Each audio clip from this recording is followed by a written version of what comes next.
To Libya now, where another deadly NATO bombing in Tripoli has reportedly killed at least 15 civilians.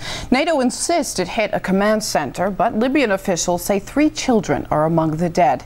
Well, it comes just a day after the alliance admitted killing up to 9 civilians in another airstrike, which it blamed on a technical failure.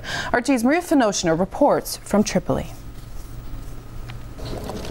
Another day has brought more death and destruction to Libya.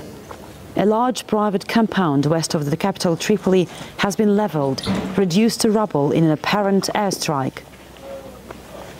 Rescuers have discovered the remains of 15 people, according to Libyan officials. The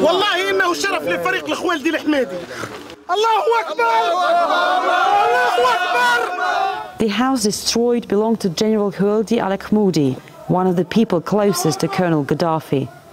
He was among those who took part in the military coup to bring the Libyan leader to power 41 years ago. The general escaped injury, but most of his family died in the attack. If you'll see him yesterday, you wouldn't believe me. This man is talking about little Al-Khuwaildi, one of the grandchildren of the general and one of 3 kids killed in the incident. The day of the bombing, the family had gathered with friends to celebrate his 4th birthday. Libyan civilian families were attacked in the early hours of this morning, killing 15 people, including children, fathers and mothers, uncles and aunts.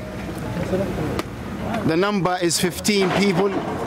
NATO has denied these claims, just as it's never admitted the death of more than 800 others the Libyan government says were killed by their bombs. The 9 people killed in Sunday's bombing of a residential building in Tripoli remain the only civilian casualties acknowledged by the alliance, which blamed a mistake due to weapons technical failure. A former Pentagon official says the only thing clear about the NATO campaign is the mounting casualty toll and damage it's inflicting on the Libyan people. They try to achieve a certain level of humanitarian effort initially, but the protracted bombing is now increasingly hitting civilian targets, and it's creating a very negative reaction. I think it does raise the question of what is NATO's role, continued role, going to be there.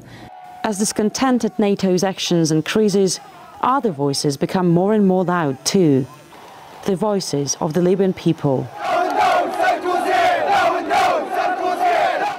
And it seems that the more anger they feel about NATO, the more they support their leader.